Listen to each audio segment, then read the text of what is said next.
साथ राखी लांबा और आप देख रहे हैं HNN न्यूज। बुलेटिन का आगाज करेंगे बड़ी जानकारी के साथ। दिल्ली में हवा की गुणवत्ता लगातार खराब होती जा रही है। ज्यादातर जगहों पर AQI 400 के पार दर्ज किया जा रहा है। मुंडका नरेला में AQI 400 के पार दर्ज है। नोएडा, ग्रेटर नोएडा में भी कई जगह पर AQI 400 के पार है। तो दिल्ली में लगातार जो है वो प्रदूषण बढ़ता जा रहा है। मुंडका नरेला में AQI 400 के पार दर्ज किया गया है। हवा की गुणवत्ता बेहद खराब होती जा रही है। नोएडा, ग्रेटर नोएडा में भी कई जगहों पर AQI 400 के पार हो गया है। बड़ी जानकारी, दिल्ली में हवा की गुणवत्ता लगातार खराब हो रही है। AQI जो है वो लगातार बढ़ता जा रहा है। 400 के पार दर्ज किया गया है। दिल्ली में कई जगहों का AQI 400 पार कर चुका है, जो बेहद खराब स्थिति की तरफ इशारा कर रहा है। राजधानी दिल्ली दिनों दिन गैस चैम्बर में तब्दील होती जा रही है। लोगों को परेशानियों का सामना करना पड़ रहा है।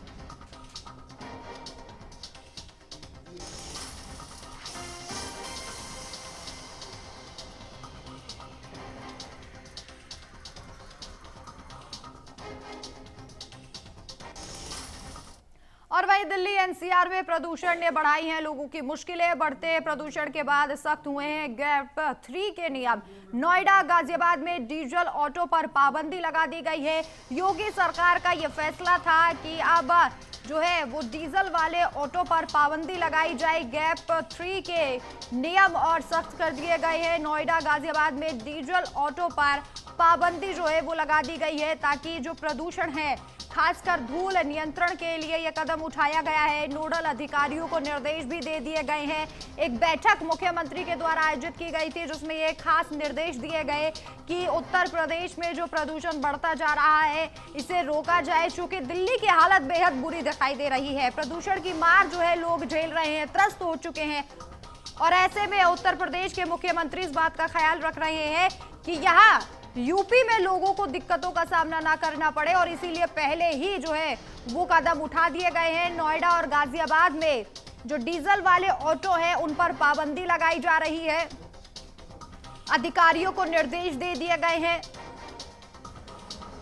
तो दिल्ली और यूपी दोनों जगहों पर प्रदूषण को लेकर एक्शन लिया जा रहा है, लेकिन दिल्ली में हवा की गुणवत्ता लगातार खराब हो रही है। चूंकि ये कहा जा रहा है कि सरकार की तरफ से कोई स्थायी समाधान नहीं निकाला जा रहा है। लोगों ने पॉल्यूशन को लेकर जो है वो प्रोटेस्ट भी किया था। लोग इतने ज्यादा त्रस्त हैं, और सुबह का नजारा आप इंडिया गेट का अगर देखेंगे तो विजिबिलिटी शून्य के बराबर दिखाई दे रही है। जो लोग दिल्ली में आते हैं उन्हें काफी ज्यादा दिक्कतों का सामना करना पड़ रहा है, आने जाने वाले लोगों को।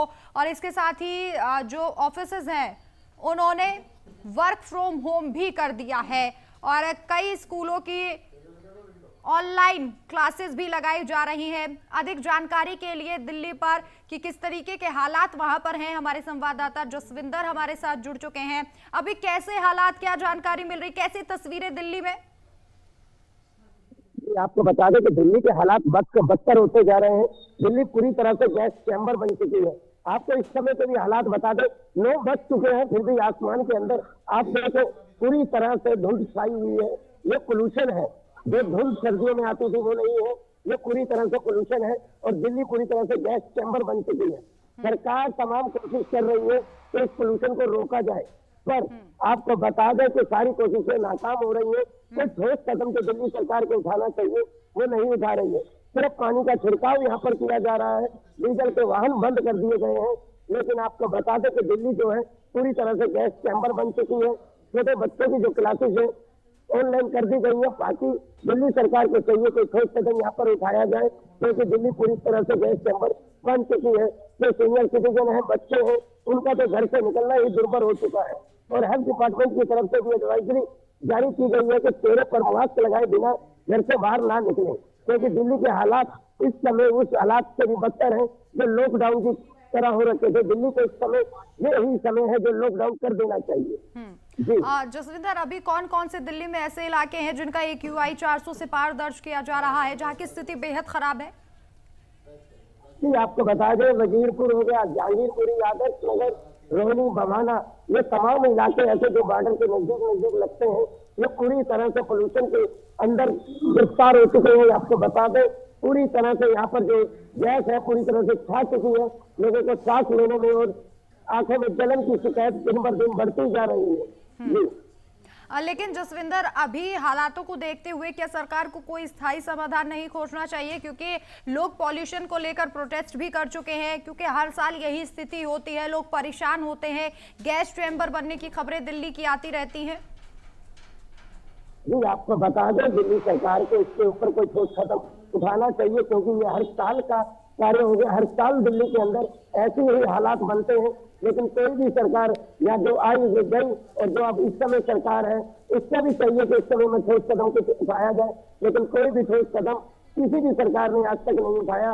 सिर्फ जनता इस मामले में बेहाल हो जाती है, क्योंकि इससे अपनी रोजी रोटी के लिए घर से बाहर निकलना पड़ता है। लेकिन आपको बता दें, इस पोल्यूशन के अंदर भी लोग घरों से बाहर निकल रहे हैं और अपनी रोटी कमाने के लिए सड़कों पर घूम रहे हैं और उनको दुनिया भर की बीमारी यहाँ पर लग रही है। लेकिन जसविंदर, यूपी में नियम लागू किया गया है कि जो डीजल वाले ऑटो हैं उन पर पूरी तरीके से बैन लगाया जाएगा। क्या कोई ऐसा नियम जो है वो दिल्ली में देखने को मिल रहा है? सरकार ने कोई ऐसा कदम उठाया है?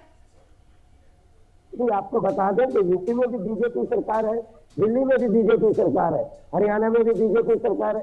दिल्ली के आसपास जितने तमाम बॉर्डर हैं पूरे बीजेपी सरकार है। इनको चाहिए कि मिलकर के ठोस कदम उठाए। अब जैसे यूपी सरकार ने डीजल के ऑटो बंद किए, तो दिल्ली सरकार को भी चाहिए जितने भी कमर्शियल डीजल वाहन हैं इनको बंद कर देना चाहिए, क्योंकि इस समय दिल्ली के हालात बिल्कुल बद से बदतर हो चुके हैं। लेकिन जसविंदर, हमने देखा था जब आम आदमी पार्टी थी तो केजरीवाल सरकार और इवन तरीके के नियम और कई ऐसे कदम उठाती थी जिससे पॉल्यूशन को थोड़ा बहुत कंट्रोल जरूर किया जाता था, लेकिन फिर भी बीजेपी अक्सर निशाना साधती हुई दिखाई देती। लेकिन अभी धरातल पर कोई ऐसी कोशिश बीजेपी की तरफ से दिल्ली में नजर नहीं आ रही। जब दिल्ली के अंदर केजरीवाल सरकार थी तो हमारे देश के प्रधानमंत्री भी बोलते थे इनसे दिल्ली संभल नहीं रही है। दिल्ली के अंदर इन्होंने बद से बदतर हाल कर दिया है। केजरीवाल सरकार और इवन चालू करती थी, रेड लाइट ऑफ पर इंजन ऑफ की प्रक्रिया चालू करती थी, लेकिन दिल्ली सरकार ने अभी तक ऐसी कोई प्रक्रिया चालू नहीं की है, क्योंकि इस समय इलेक्शन जो दिल्ली के अंदर कुछ सीटों पर चल रहे हैं, लोग चुनाव चल रहे हैं, लगता है दिल्ली सरकार। ठीक है जसविंदर, ठीक है, आप और भी तस्वीरें दिखाइएगा क्योंकि 9 बजे से ज्यादा का समय हो गया है। अभी किस तरीके की स्थिति वहां पर है? गाजियाबाद से हमारे संवाददाता प्रवीण हमारे साथ लाइव जुड़ चुके हैं। प्रवीण, अभी वहां पर गाजियाबाद में कैसी स्थिति है पॉल्यूशन को लेकर? को बता दें, दरअसल गाजियाबाद के कई इलाकों में जो AQI लेवल है वो खतरनाक स्तर पे पहुंच गया है।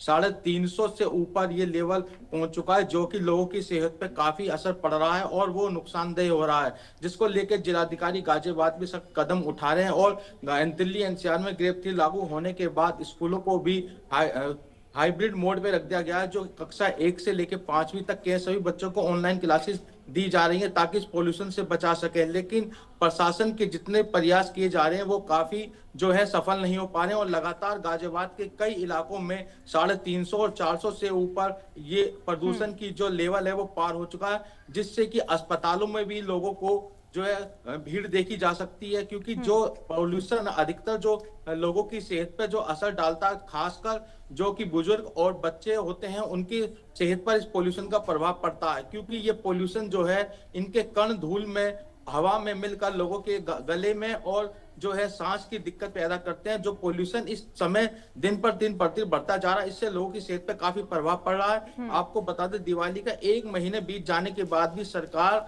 और प्रशासन के जितने पॉल्यूशन को लेकर कंट्रोल कर लेकर जो अभियान चलाए जा रहे हैं वो बिल्कुल नाकाम हो रहे हैं। और दरअसल इसमें जो CAPQI जो अधिकारियों का कहना है कि लगातार प्रयास किए जा रहे हैं, लेकिन उनके द्वारा किसी प्रकार से अभी कोई कार्रवाई नहीं की जा रही है, जिस वजह से इस पोल्यूशन पे कंट्रोल की जा सके।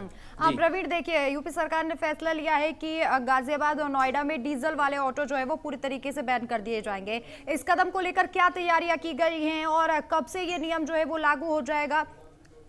जी, आपको बता दें, यूपी सरकार ने जो फैसला लिया प्रदूषण को देखते हुए लिया काफी, क्योंकि लगातार प्रदूषण की जो मात्रा है वो दिन पर दिन बढ़ती जा रही है। ऐसे में अगर NCR में देखा जाए तो कई लाख ऐसे वाहन हैं जो कॉमर्शियल कैटेगरी में आते हैं, जो डीजल से चलते हैं, जिस वजह से धुआं और पोल्यूशन की मात्रा ज्यादा बढ़ती जा रही है। इस वजह से सरकार ने फैसला लिया है कि वो अब आने वाले दिनों में शायद हो सके आज से ही वो डीजल के वाहनों को प्रतिबंध कर सके। NCR में लगातार बढ़ते पोल्यूशन को लेके सरकार का ये बहुत बड़ा अहम कदम है। लेकिन NCR में देखा जाए तो लगातार जो है पोल्यूशन का स्तर नहीं गिर रहा है और वही मौसम विभाग का कहना है कि कुछ ही दिनों में बारिश की संभावना है और पश्चिम विक्षोभ में जब डिस्टर्ब होगा तो यहाँ हवा चलेगी, जब ही ये पोल्यूशन यहाँ से हट पाएगा। लेकिन दिल्ली एनसीआर में डीजल के ऑटो को लेके जो फैसला आया है, अगर इस तरीके से अगर ये फैसला पूर्ण रूप से लागू होकर सरकार और प्रशासन मिलकर इसमें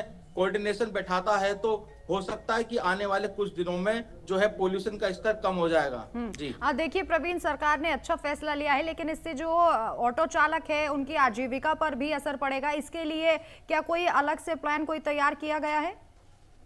जी आपको बता दें, दरअसल जो गाजियाबाद दिल्ली एनसीआर का जो क्षेत्र पड़ता है, इसमें जो पहले जो डीजल के ऑटो थे उनकी मात्रा जो उनकी संख्या है वो कम हो रह गई है, और जो इलेक्ट्रॉनिक जो वाहन चल रहे हैं और सीएनजी पे जो ऑटो चल रहे हैं, इस वजह से ये जो है उन पर प्रभाव नहीं पड़ेगा। लेकिन जो बसें हैं, जो पुराने डीजल वाहन 10 साल से पुराने जिनकी वो चल रहे हैं, उन पर प्रभाव पड़ेगा। जैसा कि दिल्ली सरकार ने ग्रैब 3 लागू किया था और दिल्ली में डीजल वाहन और पेट्रोल के वाहन जो 10 साल पुराने उनको प्रतिबंध किया था। ऐसे में वो रोक अभी तक है, तो 1 महीना बीत जाने के बाद लगभग उस तरीके का कोई प्रभाव नहीं पड़ेगा। लेकिन डीजल के वाहनों पर सरकार द्वारा जैसे प्रतिबंध लगाया गया है वो कहीं ना कहीं पोल्यूशन के स्तर में सुधार लाएगा। जी बिल्कुल, और सरकार कई कदम उठा रही है प्रवीण, क्योंकि इस वक्त जो हालात हैं वो बेहद बदतर होते जा रहे हैं। नोडल अधिकारियों की तैनाती भी की गई है और उनसे लगातार पूछताछ भी की जा रही है। क्या एक्शन उनके द्वारा लिया जा रहा है, इसको लेकर भी फीडबैक योगी आदित्यनाथ लगातार ले रहे हैं।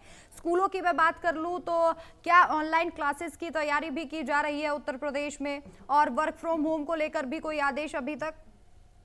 जी आपको बता दें, अभी दरअसल कुछ दिन पहले जिलाधिकारी ने एक आदेश जारी किया था, जब गाजियाबाद के कई इलाकों का जो एयर क्वालिटी इंडेक्स है वो 350 से पार हो गया, तो जिलाधिकारी ने निर्देश दिया कि सभी जो नर्सरी से लेकर कक्षा 5 तक के सभी जो स्कूल हैं वो हाइब्रिड मोड पे चलेंगे, यानी कि ऑनलाइन क्लासेस उन बच्चों को दी जाएगी। क्योंकि और आने वाले दिन में अगर ज्यादा ही बदतर दिन जो पॉल्यूशन से अगर आते हैं तो इसमें हो सकता है कि जो गवर्नमेंट का जो फैसला होगा वो वर्क फ्रॉम होम से भी हो सकता है। फिलहाल अभी कोई ऐसा कोई आदेश नहीं है, लेकिन सरकार का और प्रशासन का लगातार प्रयास जारी है कि पॉल्यूशन को कम किया जाए, और जगह जगह छिड़काव भी किया जा रहा है और चलानी कार्रवाई भी की जा रही है। जो कोई धुआं लगाता और बॉर्डर क्षेत्र पर प्रशासन के द्वारा और पुलिस के द्वारा आरटीओ के जो रोड पर उनके नोडल अधिकारी खड़े रहते हैं, और प्रतिबंधित वाहनों को जो डीजल से वाहन जो चल रहे हैं जो 10 साल से ज्यादा एक्सपायर हो चुका है, उनको मेंटेनेंस नहीं है, ऐसे वाहनों पर कार्रवाई भी की जा रही है ताकि प्रदूषण पे कमी ला सके।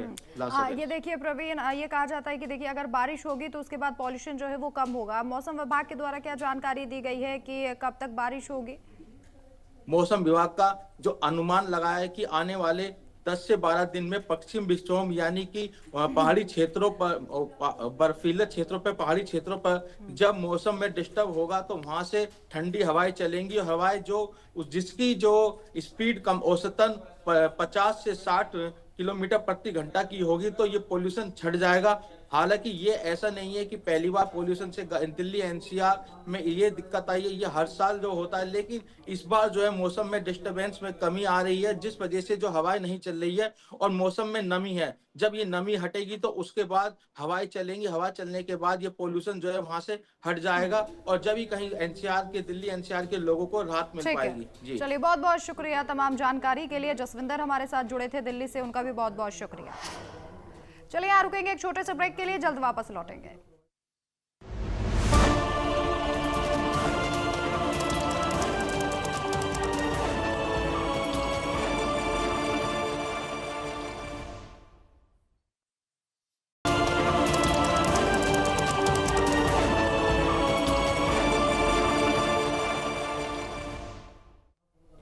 ब्रेक के बाद आप सभी का स्वागत है। दिल्ली कार ब्लास्ट केस में एक और गिरफ्तारी हुई है। जम्मू कश्मीर से तुफैल नियाज भट्ट को गिरफ्तार किया गया है। एनआईए ने तुफैल नियाज भट्ट को गिरफ्तार किया है। एक और बड़ा अपडेट ये है कि एक और गिरफ्तारी हुई है। लगातार दबिश दी जा रही है। दिल्ली में जो ब्लास्ट हुआ उसके बाद एनआईए की टीम अलग अलग जगहों पर छापेमारी लगातार कर रही है, और अब एक और गिरफ्तारी हुई है। जम्मू कश्मीर से ये गिरफ्तारी हुई है। खबर मिल रही है कि पुलवामा से ही तुफैल को गिरफ्तार किया गया है। जम्मू कश्मीर से तुफैल नियाज भट्ट की गिरफ्तारी हुई है। एनआईए ने तुफैल नियाज भट्ट को गिरफ्तार किया है। अलग अलग जगहों पर दबिश दी जा रही है। हरियाणा, यूपी, दिल्ली और इसी के साथ साथ अब जम्मू कश्मीर में भी कार्रवाई हो रही है। जम्मू कश्मीर पुलिस भी पूरा सहयोग कर रही है। तुफैल नियाज भट्ट की गिरफ्तारी की गई है। बड़ी जानकारी। एनआईए ने तुफेल नियाज भट्ट को गिरफ्तार किया है। दिल्ली कार ब्लास्ट मामले में एक और अहम गिरफ्तारी हुई है। पूछताछ लगातार तुफेल से की जा रही है और कहां से ये तार जुड़े हुए हैं इन्हें खंगाला जा रहा है। सबूत इकट्ठा किए जा रहे हैं। डिजिटल जो भी दस्तावेज मिल रहे हैं उनकी भी जांच की जा रही है। डिलीट डेटा भी कई मोबाइल फोन से बरामद किया गया है। जो मोबाइल फोन आतंकी कनेक्शन वाले लोग यूज किया करते थे। जम्मू कश्मीर से तुफेल नियाज भट्ट की गिरफ्तारी हुई है। एनआईए ने तुफेल नियाज भट्ट को गिरफ्तार किया है। दिल्ली कार ब्लास्ट केस में एक और अहम गिरफ्तारी हुई है।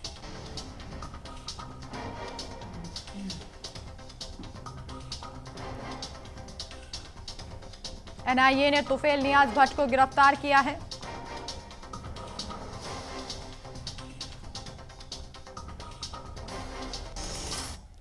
और वहीं दिल्ली मेट्रो एक बार फिर से सुर्खियों में है। दिल्ली मेट्रो की एक घटना का वीडियो सोशल मीडिया पर तेजी से वायरल हो रहा है। वीडियो में दिल्ली पुलिस के एएसआई और एक यात्री के बीच तीखी बहस होती दिखाई दे रही है। यात्री एएसआई से कहता है कि कहां का है भाई, और दोनों के बीच तीखी बहस हुई है। इसके बाद दोनों के बीच तनाव बढ़ जाता है और माहौल गर्म हो जाता है।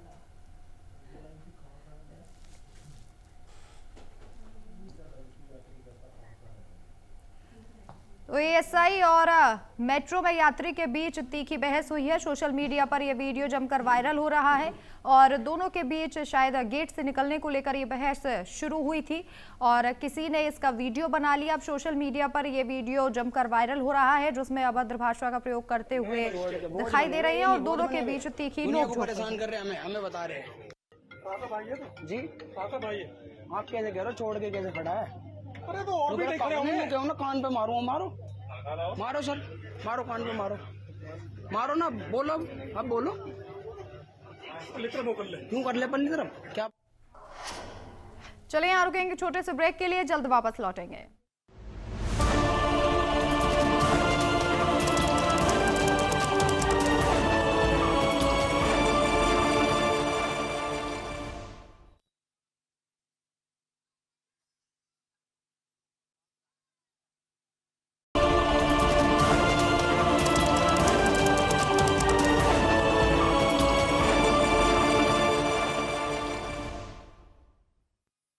ब्रेक के बाद आप सभी का स्वागत है। नैनीताल के रात घाट में भीषण सड़क हादसा हुआ है। भवाली अल्मोड़ा हाईवे पर कार खाई में गिरी है। 3 शिक्षकों की इस हादसे में मौत हो गई। एक शिक्षक घायल हुआ है। शादी समारोह में शामिल होने के लिए चारों शिक्षक जा रहे थे। अल्मोड़ा से हल्द्वानी जाते समय यह हादसा हुआ। रेस्क्यू टीमों ने पहुंचकर राहत कार्य तुरंत शुरू किया है। तो 3 शिक्षकों की इस हादसे में मौत हो गई है। एक शिक्षक गंभीर रूप से घायल है जिसका अस्पताल में इलाज लगातार जारी है। ये चारों एक शादी समारोह में शामिल होने के लिए जा रहे थे और उसी वक्त ये हादसा हुआ। अल्मोड़ा से हल्द्वानी जाते समय ये हादसा हुआ है। रेस्क्यू टीम ने पहुंचकर राहत बचाव कार्य तुरंत शुरू किया, जिसके बाद एक को घायल अवस्था में अस्पताल में भर्ती कराया गया है। नैनीताल के रति घाट में यह भीषण हादसा हुआ है। भवाली अल्मोड़ा हाईवे पर कार जो है वो खाई में गिर गई। 3 शिक्षकों की दुखद मौत हुई है जबकि एक शिक्षक गंभीर रूप से घायल बताया जा रहा है जिसका इलाज चल रहा है। शादी समारोह में शामिल होने के लिए ये चारों शिक्षक गए थे। नैनीताल के रति घाट में ये भीषण हादसा और रेस्क्यू ऑपरेशन के जो तस्वीरें हैं वो भी आप देख सकते हैं। टीमें वहां पर मौजूद हैं और जैसे तैसे इन चारों को खाई से बाहर लाया गया और उसके बाद 3 लोगों की मौत और जबकि एक गंभीर रूप से घायल जिसे अस्पताल में भर्ती कराया गया है। एसडीआरएफ की टीमें वहां पर मौजूद हैं। नैनीताल की ये तस्वीरें हैं। रेस्क्यू किया गया, चारों को खाई से निकाला गया। अनियंत्रित होकर ये गाड़ी जो है खाई के पास जा गिरी, जिसके बाद यह हादसा हुआ। 3 लोगों की मौत हो गई है जबकि एक शिक्षक गंभीर रूप से घायल है। रति घाट में यह भीषण सड़क हादसा हुआ है।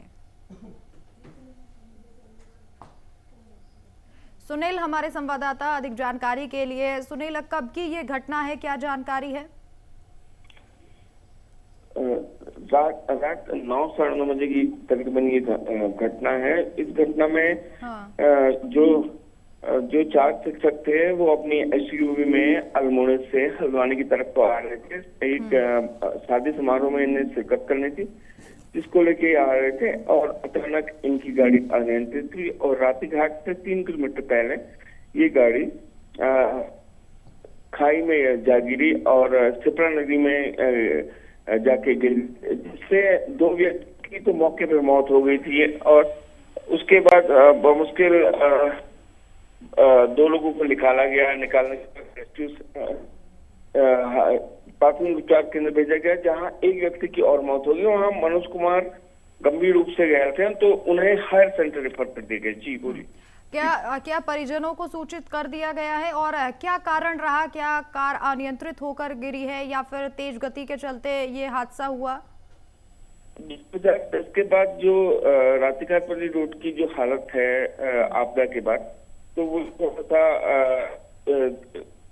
गड़बड़ी रहती है कि उसमें काफी फिसल रहती है और कई बार कहीं कहीं पे मलबा रहता है। ऐसी स्थिति में कभी ब्रेक लगा गाड़ी ऐसे होके गिर सकती है। और काफी लंबा जो पैच है, बड़ा एक हाईवे है और बड़ी तेजी से लोग वहां पर गाड़ी चलाते हैं, तो ये भी उसका एक कारण है। चलिए, बहुत बहुत शुक्रिया सुनील तमाम जानकारी के लिए।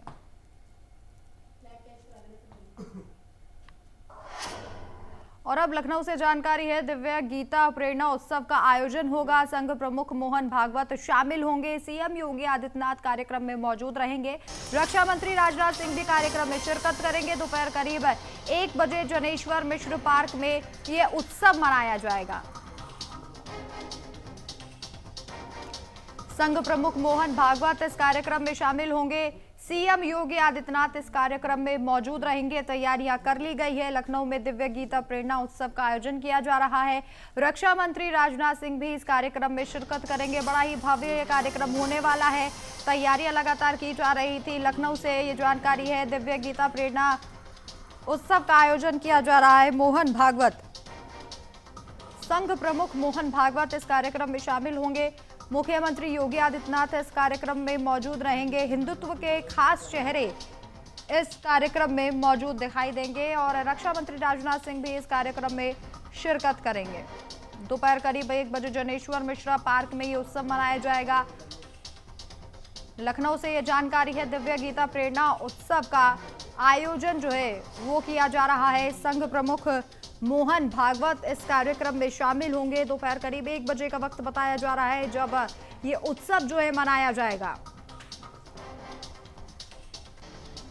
मोहन भागवत भी इस कार्यक्रम में शामिल होंगे। रक्षा मंत्री राजनाथ सिंह भी इस कार्यक्रम में मौजूद रहेंगे। 1 बजे का समय है। जगह है जनेश्वर मिश्र पार्क, जहां पर ये उत्सव धूमधाम के साथ मनाया जाएगा। काफी समय से इस उत्सव की तैयारियां की जा रही थी। निरीक्षण लगातार किया जा रहा था। अधिकारियों को निर्देश दिए जा रहे थे। सुरक्षा व्यवस्था पुख्ता की गई थी और अब करीब 1 बजे जनेश्वर मिश्र पार्क में ये उत्सव मनाया जाएगा। मुख्यमंत्री योगी आदित्यनाथ और मोहन भागवत जो है इस आयोजन का हिस्सा बनेंगे। रक्षा मंत्री राजनाथ सिंह भी इस कार्यक्रम में शिरकत करेंगे। कार्यक्रम को अंतिम रूप दे दिया गया है। तैयारियां कर ली गई हैं। निरीक्षण हो चुका है।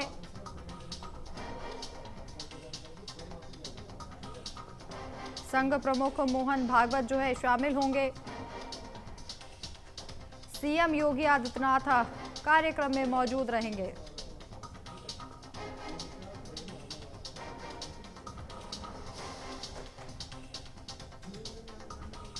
दोपहर 1 बजे जनेश्वर मिश्र पार्क में उत्सव मनाया जाएगा।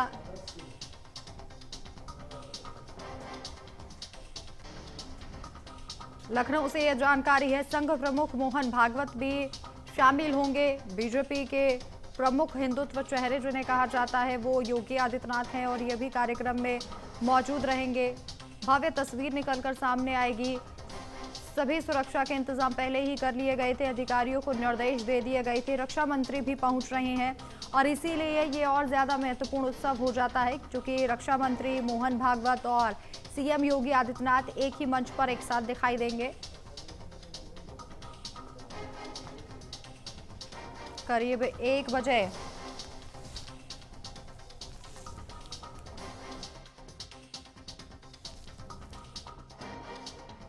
रक्षा मंत्री राजनाथ सिंह कार्यक्रम में शिरकत करेंगे। मोहन भागवत भी इस कार्यक्रम में हिस्सा लेने के लिए पहुंचेंगे। 1 बजे का समय बताया जा रहा है। कार्यक्रम को अंतरिम रूप दे दिया गया था और उत्सव की तैयारियां पुख्ता कर ली गई थी।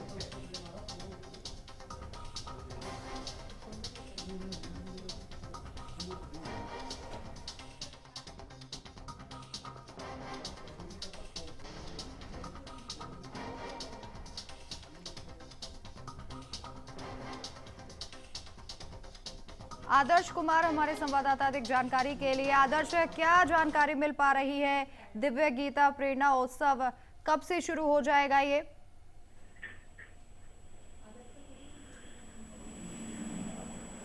हेलो जी, आवाज मिल रही है आपको आदर्श? जी जी जी जी आ रही है। कार्यक्रम को लेकर क्या जानकारी है, विस्तार से बताइए। कार्यक्रम देखिए, ऑलरेडी ये कार्यक्रम निर्धारित किया गया है और ये जो जनेश्वर मिश्र पार्क में इसको होना है और यहाँ पर दिव्य गीता प्रेरणा उत्सव के जो है कार्यक्रम, इसका आयोजक जो है दिव्य गीता प्रेरणा उत्सव करके इसको आयोजित कर रहे हैं। और इसमें संघ प्रमुख मोहन भागवत जी और योगी आदित्यनाथ जी, रक्षा मंत्री जो है हमारे देश के राजनाथ सिंह जी, सभी लोग शिरकत कर रहे हैं और कार्यक्रम की तैयारियां लगभग पूरी हो चुकी हैं। क्या समय बताया जा रहा है? रक्षा मंत्री कब तक पहुंचेंगे? मोहन भागवत कब तक पहुंचेंगे? ये 11 बजे तक लमसम कार्यक्रम का आयोजन है। 11 बजे से इसकी स्टार्टिंग हो जाएगी और 11:30 तक यहाँ पर रक्षा मंत्री और मोहन भागवत जी ऑलरेडी यहाँ पर पहुंच जाएंगे। कैसी तैयारियां हैं कार्यक्रम की अभी वहाँ पर? तैयारियां लमसम यहाँ पर पूरी हो गई हैं और इसको लेकर के काफी उत्साह भी है लोगों में।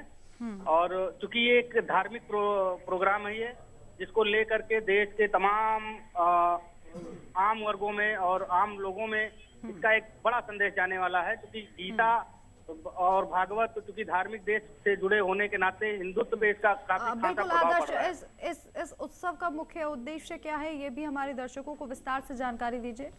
इस उत्सव का मुख्य उद्देश्य यही है कि योगी आदित्यनाथ जी जो सूबे के मुख्यमंत्री हैं, कहीं ना कहीं वो किसी पीठ के, क्योंकि गोरक्षनाथ पीठ के वो महामंडलेश्वर और पीठाधीश्वर भी हैं, तो जो हमारे प्रदेश में जितनी भी आम जनता है, जिसको लेकर के आम सद्भावना बनी रहे, हिंदुत्व को आगे बढ़ाने का जो एक बीड़ा है वो लोगों तक उसकी जानकारी पहुंच सके। और गीता, क्योंकि वास्तव में जो गीता है, गीता का उपदेश घर घर तक, जन जन तक पहुंच सके, जिससे आपसी मतभेद और आपसी सौहार्द जो आज की डेट में बना हुआ है वो कहीं ना कहीं बना रहे, भाइयों में आपसी प्यार बना रहे, परिवार में आपसी व्यवस्था बनी रहे।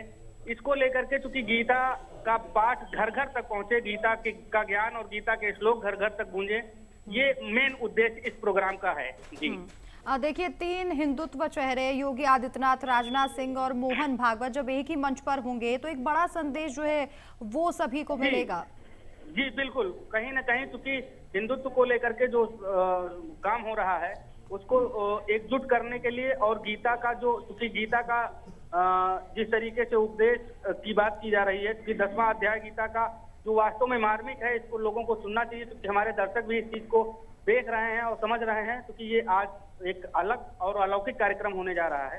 इसकी पहल जो है वो भी कहीं ना कहीं बहुत ही सार्थक है, क्योंकि गीता के 10वें अध्याय में जब श्री कृष्ण ने अर्जुन से कहा और उन्होंने जब बाण उठाया और देखा सामने पितामह खड़े हुए हैं, तो कहीं ना कहीं उनके हाथ कांप गए और उस युद्ध को लड़ने से उन्होंने मना कर दिया। उस उपदेश के हिसाब से उन्होंने जब श्री कृष्ण जी ने अर्जुन को समझाया कि ये धर्म युद्ध है और ये करना ही है, तो कहीं ना कहीं उसका प्रभाव पड़ा और उन पर सारी व्यवस्थाओं को वो छोड़ करके फिर उन्होंने युद्ध किया और उस पर विजय मिली।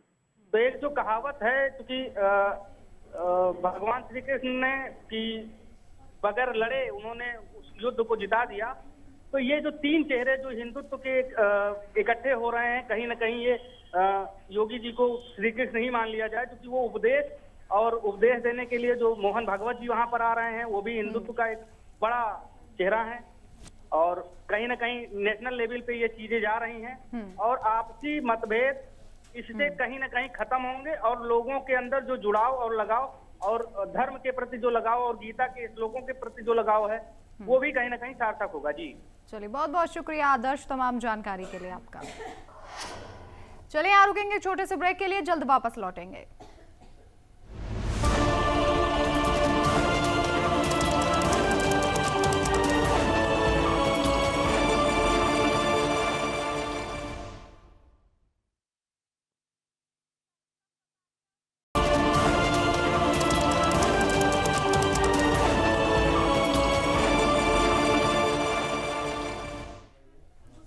ब्रेक के बाद आप सभी का स्वागत है। सीएम योगी आदित्यनाथ ने एक्स सोशल मीडिया पर पोस्ट किया, 25 नवंबर को अयोध्या का नाम फिर स्वर्णिम अक्षरों में अंकित होगा। अयोध्या में हो रहे काम श्री राम के जीवन मूल्यों से प्रेरित है।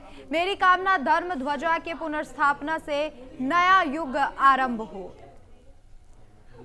तो सीएम योगी आदित्यनाथ ने ध्वजारोहण कार्यक्रम को लेकर जो कि अयोध्या में होना है, एक पोस्ट किया है। उन्होंने लिखा है कि अयोध्या में हो रहा काम श्री राम के जीवन से मिलता जुलता है, प्रेरित है। 25 नवंबर को अयोध्या का नाम फिर से स्वर्णिम अक्षरों में लिखा जाएगा। क्या पोस्ट उन्होंने किया है वो भी आपको दिखा रहे हैं। मेरी कामना धर्म ध्वजा की पुनर्स्थापना से नया युग आरंभ हो।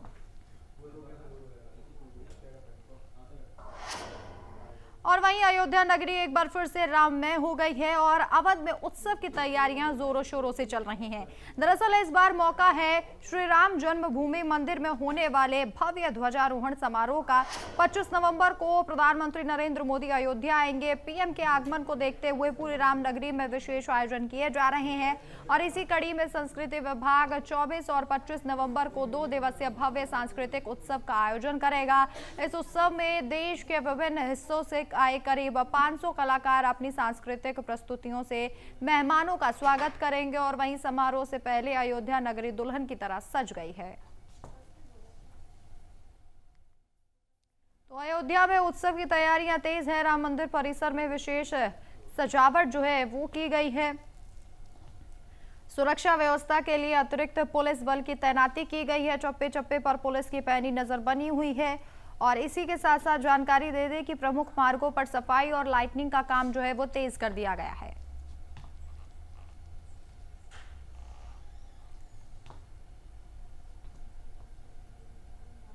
और वहीं उत्तर प्रदेश के अयोध्या में 25 नवंबर को होने वाले राम मंदिर ध्वजारोहण समारोह की तैयारियां तेजी से जारी हैं। खास मेहमानों की आवभगत के लिए राम मंदिर ट्रस्ट ने खास इंतजाम किए हैं और टेंट सिटी तैयार की है, जहां अतिथियों के ठहरने और सुविधा की पूरी व्यवस्था कर दी गई है। रिपोर्ट देखिए। उत्तर प्रदेश के अयोध्या में 25 नवंबर को होने वाले ध्वजारोहण समारोह की तैयारियां जोरों पर हैं। इस मौके पर आने वाले विशिष्ट लोगों की मेजबानी के लिए राम मंदिर ट्रस्ट की ओर से विशेष प्रबंध किया जा रहा है। करसेवकपुरम और तीर्थ क्षेत्रपुरम में लगभग 3000 मेहमानों के ठहरने के लिए 2 बड़े टेंट परिसर बनाए गए हैं। सभी टेंट में 6 लोगों के रहने की व्यवस्था है, जिसमें महिलाओं के लिए अलग से जगह, रसोई घर और मोबाइल चार्जिंग स्टेशन जैसी सुविधाएं उपलब्ध हैं। 3000 लोग रह सकते हैं, मैंने अभी आपको बताया ही है। और हमने 4 नाम से 4 नगर बनाए हैं। एक जो माताएं बहनें आएंगी, जो महिलाएं आएंगी, उनके लिए एक नगर बनाया है, उसका नाम है वैदेही नगर। दूसरा एक नगर है, उसका नाम है रघुनंदन नगर। और तीसरे नगर का नाम है सौमित्र नगर। चौथा नगर है, उसका नाम है भरत शत्रुघ्न नगर। वैसे ही 2 भोजनालय भी इसमें अलग अलग हैं। तो एक भोजनालय है माता अनुसुईया और दूसरा भोजनालय है माता और अन्नपूर्णा।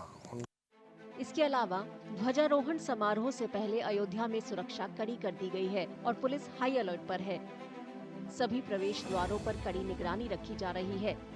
प्रधानमंत्री नरेंद्र मोदी राम मंदिर के ऊपर ध्वजारोहण करेंगे, जो मंदिर के निर्माण के पूरा होने का प्रतीक होगा। और वहीं ग्रेटर नोएडा के कासना थाना क्षेत्र में दबंगों के हौसले एक बार फिर से बुलंद दिखाई दिए, जब 12 बदमाशों से ज्यादा ने छात्रों पर अचानक ताबड़तोड़ फायरिंग कर दी। फायरिंग इतनी तेज थी कि 3 गाड़ियों पर गोलियों के निशान बन गए और कई वाहनों के शीशे भी टूट गए। अचानक चली गोलियों से आसपास के लोगों में दहशत फैल गई। बताया जा रहा है कि मामूली कारतूसी के बाद विवाद इतना बढ़ गया था कि दबंगों ने गोलियां चला दी। पुलिस मामले की जाँच कर रही है। कसरी क्या रहेगी अभी, गोली लगने में, गोली तो यहाँ में भी लगी है। हटिए भाई, हटिए जरा। हाँ खोलियो। गाड़ी खोलिए